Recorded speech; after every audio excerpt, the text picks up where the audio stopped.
Selamat pagi dari kawasan Abdul Lugis, tepatnya di A2 Coffee.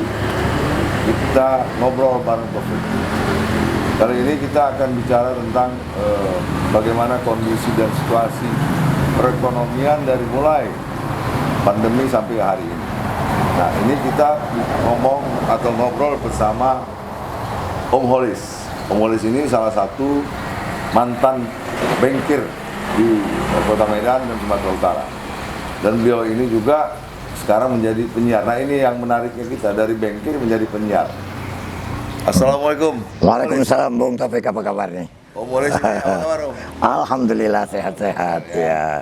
Saya mendengar Om Holis sekarang jadi penyiar, dulu bankir, ini gimana? Iya, alhamdulillah, terima kasih. Memang mesti begitulah jalan hidup itu ya, Bung Taufik ya. Bisa berubah-ubah ya. Jadi kalau masa remaja sampai berumah tangga sampai pensiun, memang betul saya itu di dalam dalam ruang lingkup perbankan ya. Perbankan ya. Kebetulan dapat rezeki untuk bekerja di salah satu BUMN ya, Bank Negara ya. Jadi lebih kurang 24 tahun berdinas di perbankan ya.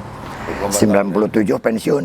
97 pensiun. Umur 55 ya? Umur 55 ya. 2022. Ya, lebih kurang 78 tahun atau 77 tahun ya. Pensiun selama 23 tahun ya. 3 tahun. Iya. Tahun 97 itu kan menuju reformasi 98. Betul. Perekonomian kan agak goyang ya, semuanya naik naik. Iya. Dibandingkan situasi 2022 ini, bagaimana nih, Bung? Ya, kalau 2022 kalau kita mau bicara tentang masalah ekonomi ya, ekonomi ini kan ada yang berbasis kepada data. Ya, itu yang kita lihat ya. Kemudian ada berbasis pada kenyataan, realita hidup kan begitu ya, Bung Taufik ya. Banyak pandangan-pandangan yang bilang kalau kita pakai basis data, ya pertumbuhan ekonomi kita ini kan sekarang sudah mulai bagus. Kalau istilah Pak Presiden meroket kan begitu ya. Ya. Nah, tapi itu kan berdasarkan data. Tapi banyak juga kalau kita tanya ya di masyarakat biasa ini, macam mana perasaan kau tentang ekonomi ini? Wah, susah juga Pak katanya kan. Nah, jadi ini kita agak sulit kalau kita membahas tentang ekonomi ini mau berbasis data atau mau berbasis kenyataan. Nah, apa bedanya basis data dengan kenyataan? Ya, kalau berbasis data itu kan mereka mengutip daripada ya secara makro ya. Jadi berbanding-bandingkan dengan perhitungan-perhitungan, kemudian dengan negara-negara lain. Ya, kalau kita mau lihat sekarang ini berdasarkan data Indonesia di dalam tingkat pertumbuhan ekonomi sangat baik kan begitu dibandingkan dengan negara-negara lain. Ekonomi Sekarang kalau tidak salah saya dari data yang lebih kurang sudah di tingkat normal sekarang ini sudah mencapai di atas 5 ya. 5% ya pertumbuhannya ya. Tapi kalau kita lihat daripada tingkat inflasi ya memang kita masih di posisi ketiga, tapi baik ya di 10 besar ya gitu ya, atau 5 besar ya. Bisa kita dalam menekan inflasi. Hanya saja yang perlu kita khawatirkan ini setelah pandemi ini ada zero COVID-19 katanya. Jadi kan kalau yang dimaksud dengan zero COVID-19 itu Cina kita kenal, China itu kan adalah pemasok barang-barang ya kepada seluruh dunia semuanya, seluruh dunia kan zero COVID-19 itu. Nah, kalau sudah Cina sebagai pemasok, kita yang selama ini tadinya bisa mandiri, ya kan begitu kan, tentu akan kembali seperti awal semula. Ya masuk barang-barang ex China, barang-barang apa semua kan, ini kan bisa menjadikan inflasi juga harus diwaspadai. Ya, karena kita menjadi konsumtif itu ya. Iya, jadi konsumtif kan begitu, jadi tidak produsen lagi kan begitu ya, Bung Taufik ya. Itu yang saya Pak. Jadi kadang-kadang kalau mau bicara tentang ekonomi ini, saya minta ampun sudah ya 23 tahun berkecimpung di situ. Lebih-lebih sebagai orang bank tuh harus membaca itu kan kondisi-kondisi seperti bagaimana setiap hari perekonomian tuh. Lebih-lebih kalau di perbankan dulu memang fokusnya adalah bagaimana mengusahakan ya sumber-sumber dana itu untuk didistribusikan kepada pihak-pihak ketiga kan begitu ya. Apakah dalam bentuk perkreditan atau pembiayaan istilahnya dalam ekonomi syariah kan begitu ya. Nah, ini kan yang harus kita hadapi itu bagaimana supaya mereka itu lancar. supaya bank itu hidup, jadi jangan ada yang kolektibilitas, ya jangan ada kolektibilitasnya yang macet atau yang diragukan. Ini kan membuat modal bank itu kan akan tergerus kan begitu ya. Nah, apa sebab terjadi kemacetan itu kan begitu ya? Ya karena ekonomi tadi kita yang tidak bisa kita manage dengan baik kan begitu. Ya syukurlah barangkali ini banyak pejabat-pejabat para ahli ekonom sekarang sudah pinter-pinter Bung Topik, sudah tak terlawan menganalisa, sudah bisa membaca gitu ya. Ya walaupun banyak hal yang barangkali opsi-opsi yang dilakukan oleh mereka kan gitu Bung Topik ya. Langkah-langkah selama di perbankan. Misalnya saya mau melakukan, kan banyak kita baca ya di tahun 90-an itu seperti editansil itu markup terhadap pinjaman dan lain-lain. Bagaimana cara supaya jangan terjadi itu pada saat itu gimana? Sebenarnya kan di dalam perbankan itu ada yang disebut analisis 5C itu ya. Jadi mengukur seseorang itu pantas atau layak tidaknya untuk mendapatkan kredit, berapa besarnya. Kan kalau berapa besarnya itu kan dihitung dua kemampuan dia untuk membayar kembali kan begitu. Bagaimana dia return on investment daripada pinjamannya kan. Itu yang paling penting. Tapi kadang-kadang itulah dengan adanya kong kali kong di antara pejabat-pejabat perbankan dengan nasabah bisa saja terjadi. Contohnya adalah begini. Kalau menurut analisis kita bahwasanya perusahaannya itu hanya perlu 200 juta misalnya. Ya, tapi dengan kong kali kong dengan segala apanya semua bisa saja dia udahlah Pak, atau bisa saja datangnya dari perbankan sendiri. Bagaimana kalau saya kasih 500? Nanti sisanya kita apakanlah yang 300 supaya jangan apa kali gitu kan gitu ya. Ya macam-macam cara ya. Itulah yang membuat yang harusnya dia itu hanya perlu 200 kita kasih dia dengan uang yang sejumlah itu besar, tak mampu dia malah justru menjalankannya. Menjalankannya pun tak mampu, dia apalagi membayarnya kan. Karena tidak pada sasarannya itu. Iya. Ya akhirnya yang 300-nya. Seharga berapa itu kalau Kalau jaminan itu kadang-kadang kan itu bisa saja berspekulasi. Macam-macam Bung Taufik kan. Ya ada macam-macam cara yang dilakukan oleh pihak-pihak perbankan ini kan ya dengan kerjasama tim yang penaksir, analis ya. Ya tim penaksirnya kan datang ke sana kan gitu. Maka sebagusnya dulu kalau untuk jumlah-jumlah yang besar itu selalu digunakan pola pakai menggunakan feasibility study itu kan ya, mempelajari dulu berapa nilai appraisalnya, berapa yang sebenarnya harusnya nilai jaminan ini. Ya tapi ada juga banyak cara kan gitu kan.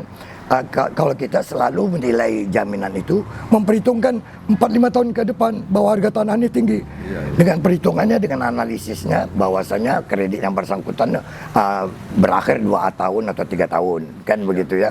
Oh jadi kita bilang nanti kalau 3 tahun jaminannya ini sekarang nilainya realitanya 100 juta, nanti 3 tahun bisa jadi 300 juta. Bisa kita kasih kredit 300 juta.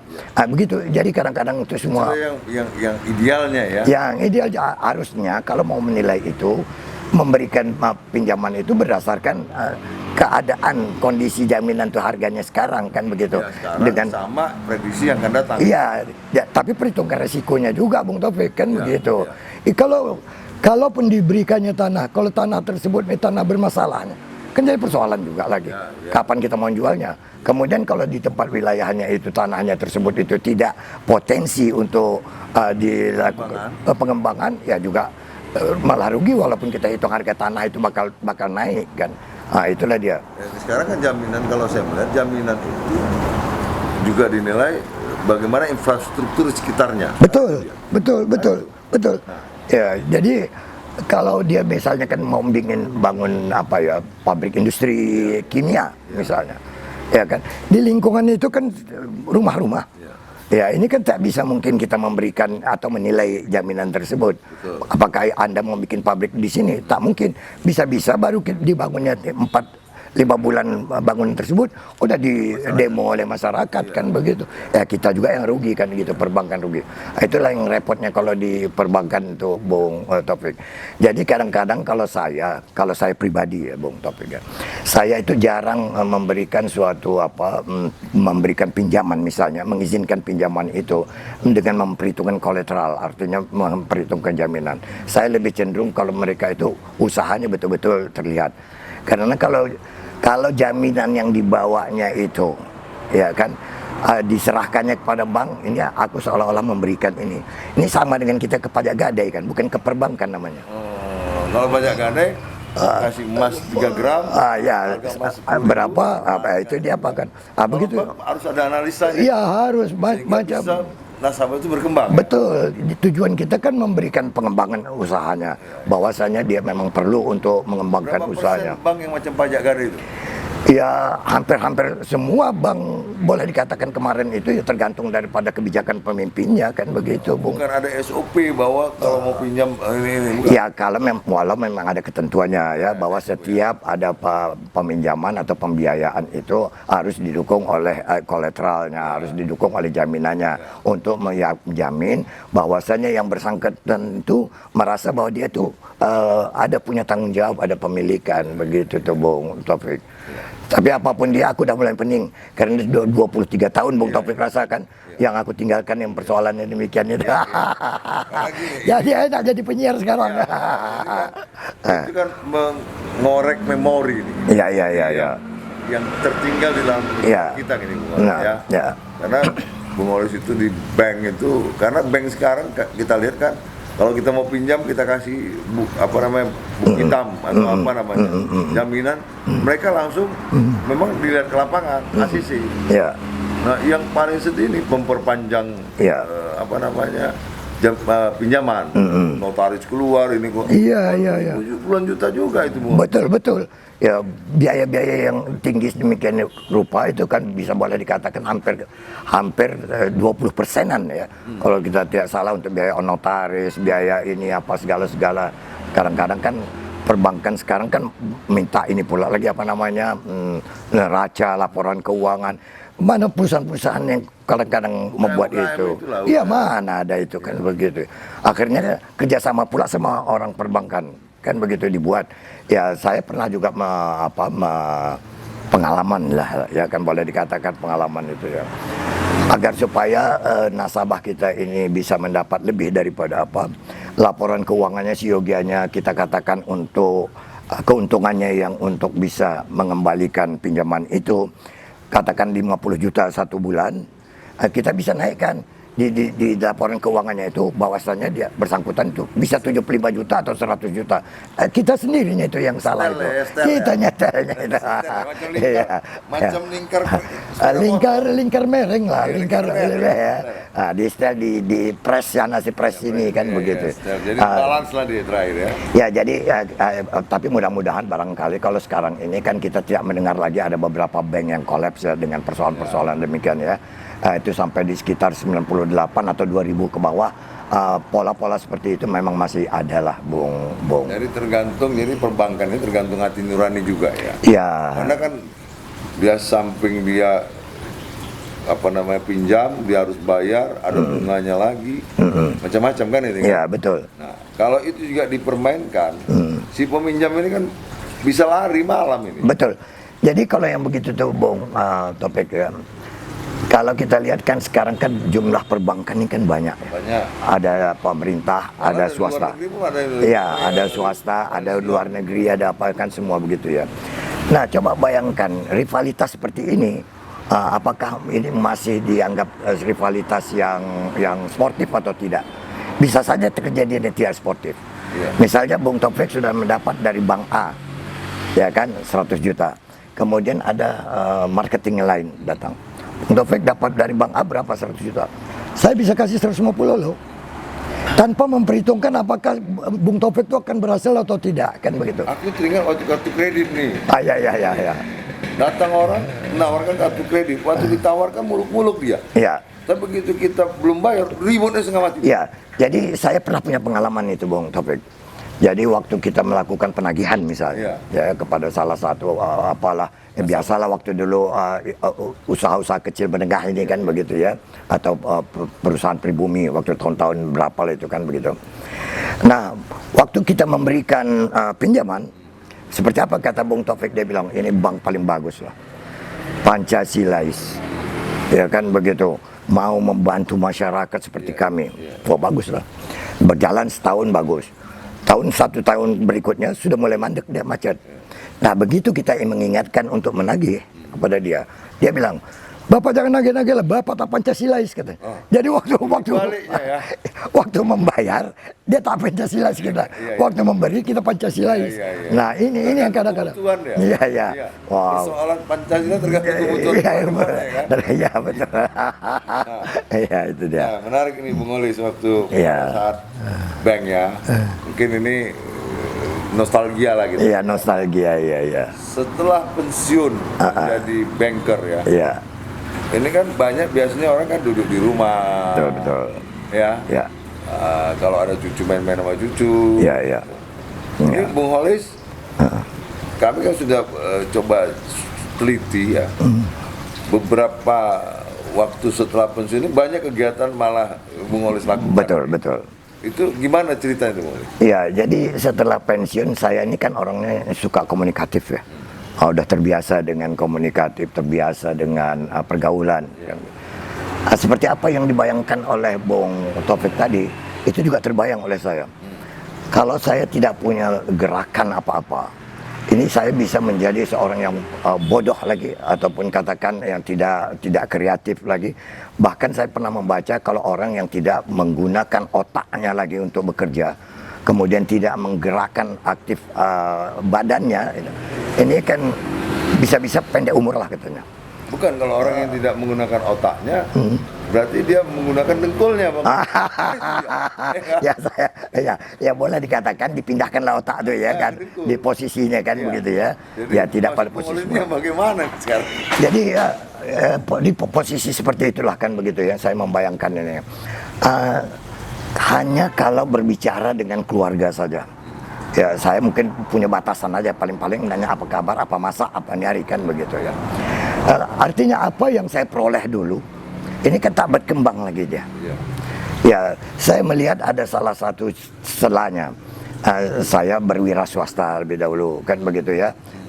Coba menggabungkan diri dengan setelah pensiun nih, kembali untuk mememorikan tadi kegiatan saya selama pensiun, selama bekerja tuh. Ya bagaimana mengusahakan, saya kan selalu memberikan suatu support, suatu penjelasan bagaimana usaha supaya maju atau apa kan begitu ya, Bung Taufik. Kenapa tidak aku pula mempelajari tentang diriku? Bagaimana aku bisa maju atau tidak kan begitu. Ya. Saya langsung masuk ke wira swasta. Yang selama ini Bung Olis itu didatangi orang, sekarang Bung Olis mendatangi orang. Kan itu Memang sakit itu. Iya sakit. Ya, sakit itu. Ya artinya apalagi kan tidak diterima ya. Apalagi selalu begitu. Tak usah begitu. Di instansi saya sendiri, justru kan waktu saya mau minta pinjaman, saya bilang kan tolong saya bantu, saya ada kerjaan. Nah, apa dia bilang? Pertanyaan pertama dari itu, pengalaman Bapak apa katanya. Saya sampai bilang, itu maaf cakapnya saya sampai begitu panasnya saya marahnya. Di tempat kau duduk itu bekas tendang-tendangan aku tuh, meja kau tuh. Kemudian yang dan bagaimana Bung Olis memanagenya itu jadi tidak sakit hati?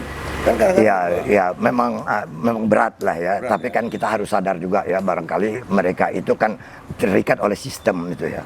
Apalagi mereka sebagai bawahan, sehingga akhirnya saya menyatakan, Anda mungkin barangkali belum mengerti. Bisa saya ketemu dengan pimpinan Anda untuk bisa lebih jelas, saya bilang kan. Ya tapi begitulah. Birokrasi yang ada di perbankan itu pun sudah boleh dikatakan ya sekarang ini mudah-mudahan bagus barangkali ya Bung Taufik. Ya kalau dulu birokrasinya tuh mereka itu betul-betul seperti seorang manajer yang susah dijumpai.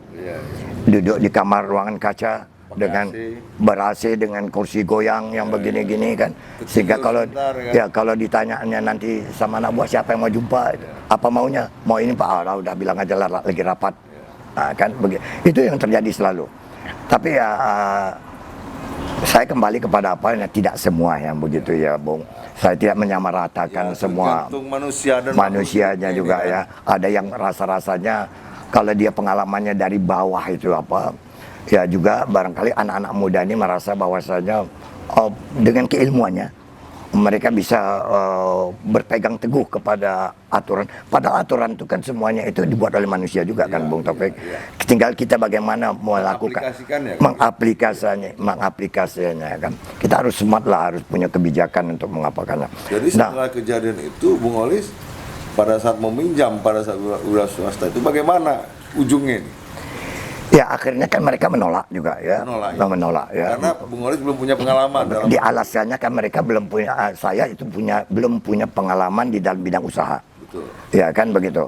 Nah ini kan juga suatu pertanyaan-pertanyaan yang salah juga. Kapan Ya. kita mau pengalaman kalau nggak dimulai? Kalau ya, inilah pengalaman saya yang pertama saya bilang. Nanti kalau yang keduanya baru apa? Dan banyak kan orang yang barusan pensiun mau mulai gerakan apa itu kan banyak yang punya pengalaman. Ada orang yang tak punya kesempatan lagi untuk mendapat itu. Ini kan juga jadi pengalaman pertama. Jadi ini juga harus menjadi pertimbangan perbankan sekarang untuk tidak terlalu fokus kepada cerita tentang pengalaman. Ceritakan aja lah deh apa potensi usahanya kan begitu. Ya itu yang harus diminta. Nah mungkin kan harus si bank sendiri melakukan analisa. Iya. Ya, Bung Olis mengajukan pinjaman misalnya. Terus apa yang dipinjam mau bagaimana kan dianalisa. Iya betul. Bukan macam pegadaian tadi. Bukan macam pegadaian datang bawa jaminan kasih begitu kan begitu, bukan begitu harusnya kan begitu Itu ya. sama dengan rentenir kan gitu. Ya. Jadi Ya. apa analisa yang dilakukan bank terhadap kita kan gitu. Iya betul. Itu yang kita sesalkan ya dengan perbankan dulu ya. Saya ingatkan zaman saya dulu itu yang saya sesalkan. Tapi kalau sekarang ini saya lihat ya banyak yang walaupun dari laporan-laporan yang saya terima dari kawan-kawan yang ada sekarang ini memang terasa juga ya masih ada kredit macet, terlebih setelah COVID-19 kemarin tuh ya terdampak itu ya. Wah banyak itu katanya. Tapi ini sudah mulai sedikit demi sedikit ini sudah kan. Pada saat COVID itu kan adalah dispensasi ya. Dari perbankan itu misalnya bunganya dihapus, ya kan? Ya. Atau apalah dikasih motivasi orang supaya jalan. Memang ada skim, ada dari perbankan itu ya, restrukturisasi ada bisa kan begitu kan ada 3 macam itu reorganizing, ada 3 macam itulah yang bisa dilakukan opsinya, restructuring, kemudian ya saya tak berapa ingat lagi sudah pola-pola apa yang untuk dilakukan perubahan-perubahan perbaikan. Berapa tahun lah berwira swasta waktu itu? Ada lebih kurang, saya 97 ada lebih kurang 3 tahunan lah ya. 3 tahun saja. 3 tahunan berwira swasta. Karena nggak bisa lagi emosional tidak terkendali atau apa? Tidak juga. Mungkin saja begini, kondisinya itu kan pada saat saya mulai berwira swasta, kebetulan kan kita agak sedikit lebih nyaman karena untuk kita berbicara dengan para birokrat itu kebetulan memang masih dalam seumuran kita ataupun di bawah-bawah kita sedikit. Nah begitu generasi ini berubah, kita kan sudah tak punya apa lagi kan. Sedangkan mereka juga kan punya ini juga ya, ancak-ancak masing-masing kan begitu. Tapi kalau mereka bercerita tentang bagaimana kemampuan perusahaan itu, ya harusnya tidak melihat siapa yang datang kan. Berarti reformasi itu nggak berhasil lah kalau soal ancak-ancak ini. Iya itu biasalah kan ada giringan-giringannya kan yang bawanya kan. Paling tidak kawan-kawannya dulu yang mau menjadikan dia atau jadi apa kan begitu ya. Ada imbal balik lah ya. Iya betul Bung. Jadi Bung Olis tidak ikut di dalam kompetisi itu ya. Tersingkir lah ya. Kita kalah lah ya. Jadi kalau katakanlah dulu begini, dengan keberanian kita dengan relatif umur masih apa barangkali.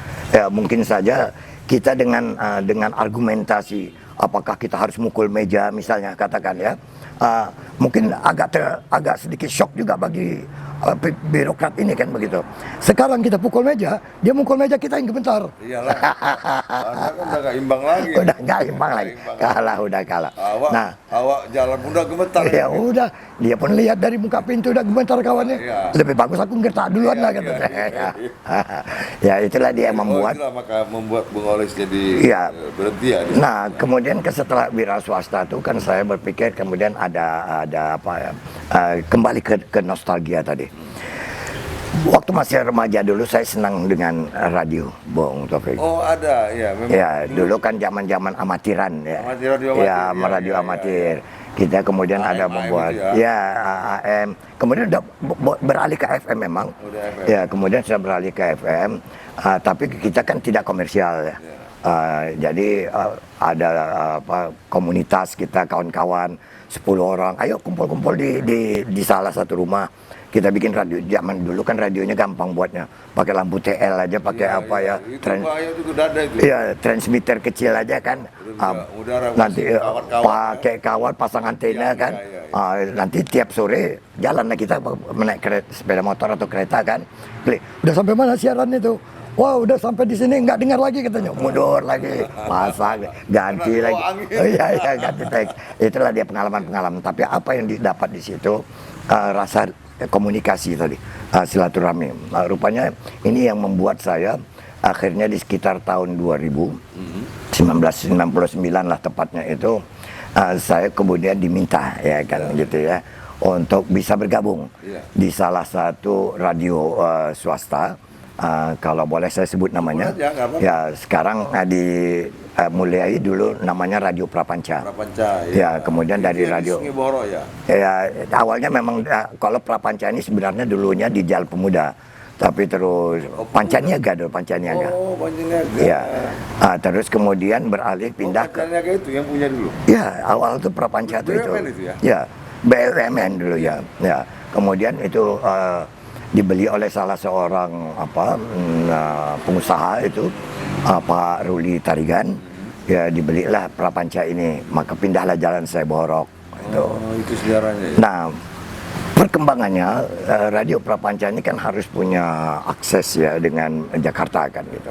Maka bergabunglah dia dengan karena bukan radio Trijaya. aja mesti Jakarta, Bung Oles. Iya. Semuanya harus Jakarta. Semua, ya. Karena dia ibu kota negara. Betul, itu, ya? betul. Bergabunglah dengan Trijaya. Nah, akhirnya Trijaya bergabung sekarang ini bergabung dengan MNC. Ya, jadi MNC dulu sempat namanya sebelum menjadi Trijaya Sindo Radio. Sindo ya. Ya, Sindo Radio, sekarang berubah lagi MNC Trijaya. Mungkin trademark Trijaya. Makin sulit orang mencakapkan itu. Bisa jadi ya. Jadi tapi apa cici, ada cicinya itu apa? Aku pening. Ada jayanya lah pokoknya. Ya. Susah. Ya. Kalau nama itu kan macam Roris dulu kan. Iya. Cus kan ya. Sekali ini banyak suku katanya. Iya, betul. Nah, tapi di radio ini ada satu yang gembira saya, artinya menambah persahabatan. Komunikasi saya masih tetap bisa eksis. Ya, saya bisa bersilaturahmi dengan cara saya waktu siaran kan begitu, Bung. Kemudian tentang wawasan saya juga ikut bertambah. Mau tidak mau kan saya kalaupun kalaupun bicara tentang masalah ekonomi, mau tidak mau kan saya harus membaca tentang ekonomi. Siaran di MNC Trijaya Network ya? Iya, network ya. Ini sebagai apa, Bung Oles? Saya sebenarnya dianggap sebagai host bukan host tetap ya. Jadi mengisi salah satu program saja. Oh, program. Ya. Jadi imunisasi juga gitu. Oh, tidak. Ya, jadi kaitannya memang dulu imunisasi juga. Ya, karena pada saat itu program itu harus dimuati dengan cerita tentang imunisasi, dengan terlebih waktu Covid kemarin ya.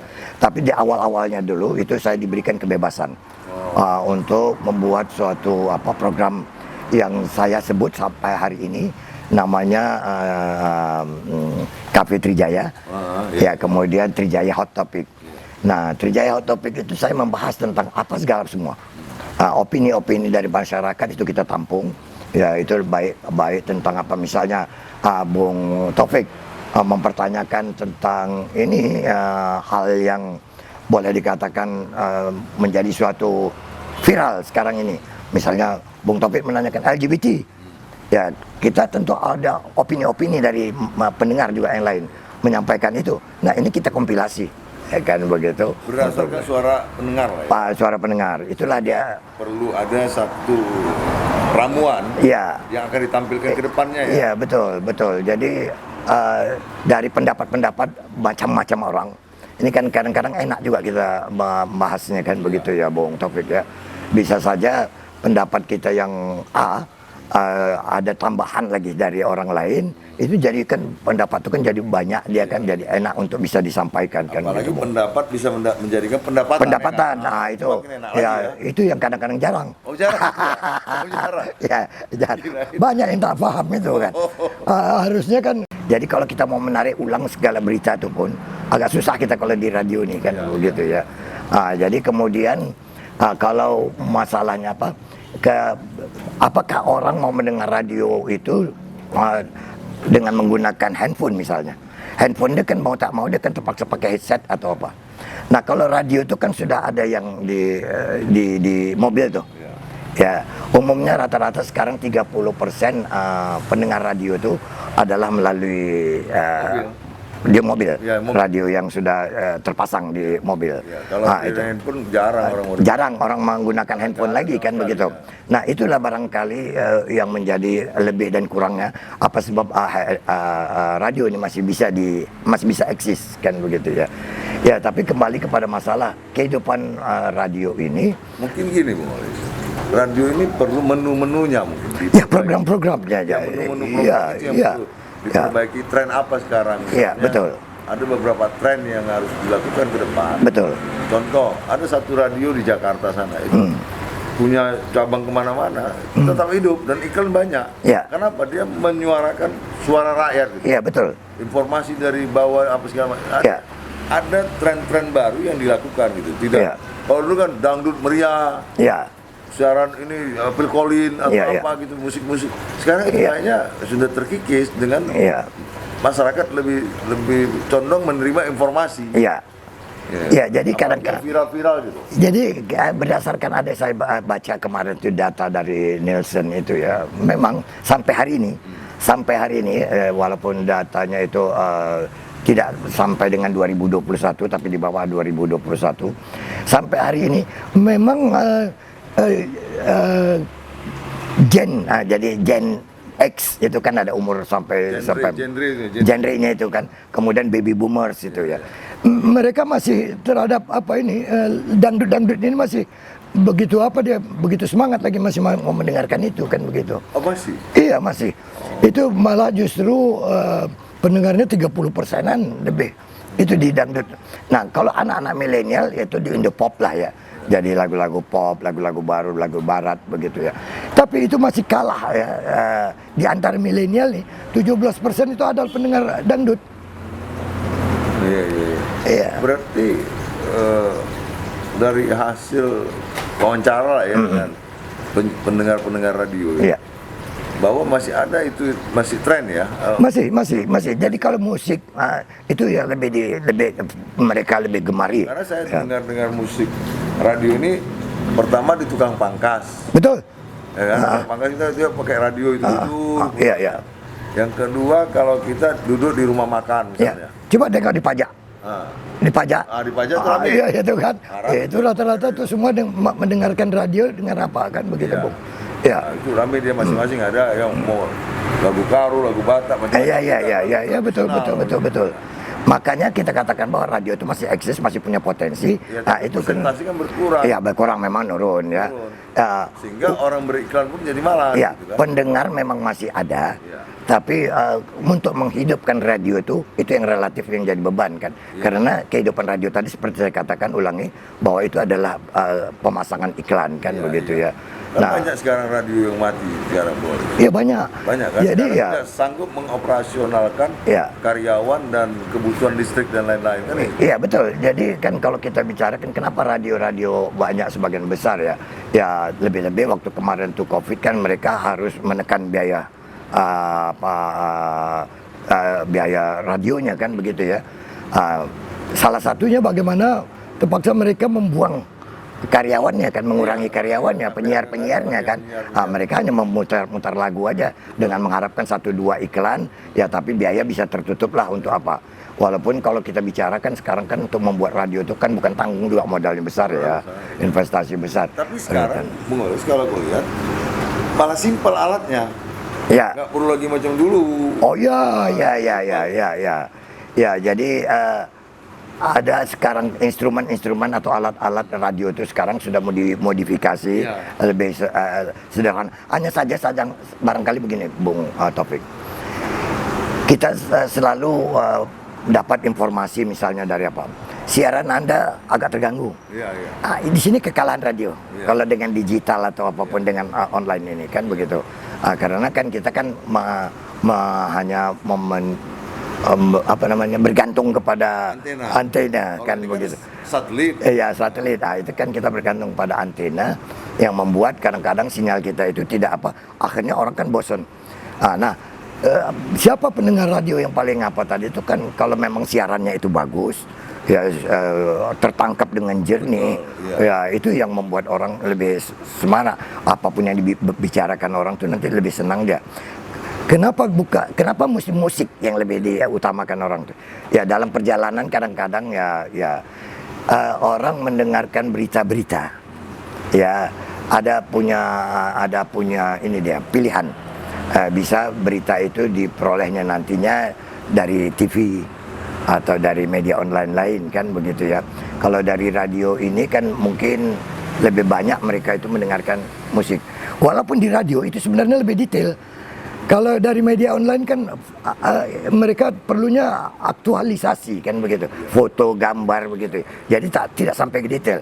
Jadi memang saya katakan bahwa antara radio dengan media-media online ini masih kalau hidup berdampingan ini paling bagus nih. Paling bagus nih. Live streaming potensinya masih apa?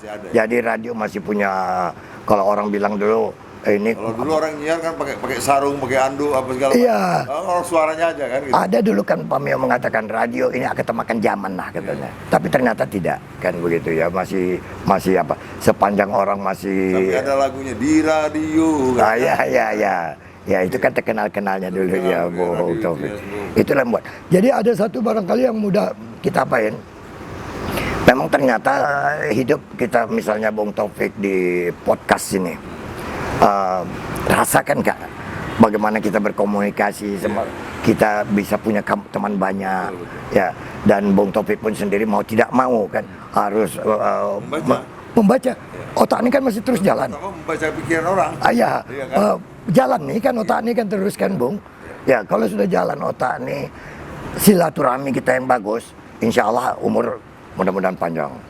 Ya, saya alhamdulillah hari ini ya mudah-mudahan Allah masih berikan ke umur ini untuk bisa memberikan kesempatan bagi saya lagi menabur kebaikan ya kan begitu ya. Ya dengan umur 78 mau masuk 80 ya, Bung. Ya tapi semangat masih apa ya. Karena itu tadi. Ya masih 17 ya. Ya 17 leher ini aja. Ya kan. Kalau ke atas sudah ini udah 60 lebih. Ke bawah baru udah lebih parah lagi. Iya itu ukuran. Terima kasih Bung Oles ini. Menarik kita bincang-bincang kita pada pagi hari ini. Iya. Mulai dari bangkir ya. Terus berwira swasta. Iya. Jadi kulihat Bung Oles ini ada punya falsafah ya. Syukuri apa yang ada, buat yang belum ada kayak. Betul. Ya kan? Jadi karena waktu itu Bung Oles syukur lah. Iya, syukur. Terus buat lagi wira swasta. Iya. Jumpa kawan jadi penyiar. Iya. Perjalanan hidup itu siapa yang tahu kan? Ya, memang perlu kita viralkan itu, Bung. Pak Mio yang Bung sampaikan ini tadi, ya bahwa saya syukuri apa yang ada, ciptakan apa yang belum ada. Ya kan begitu kan. Jadi ini mudah-mudahan ini para pendengar kita nanti penonton kita ini kan begitu. Pendengar radio ini. Oh ya. Para penonton kita ini nanti kan bisa mencoba mengaplikasikan karena kita harapkan channel kita ini menjadikan inspirasi. Iya. sehingga kita itu bisa menjadi menabur kebaikan. Betul. Ya, Jadi, jangan pernah putus asa, jangan pernah patah harapan, putus harapan bahwasanya pensiun itu sebenarnya adalah jodoh daripada orang yang bekerja. Iya.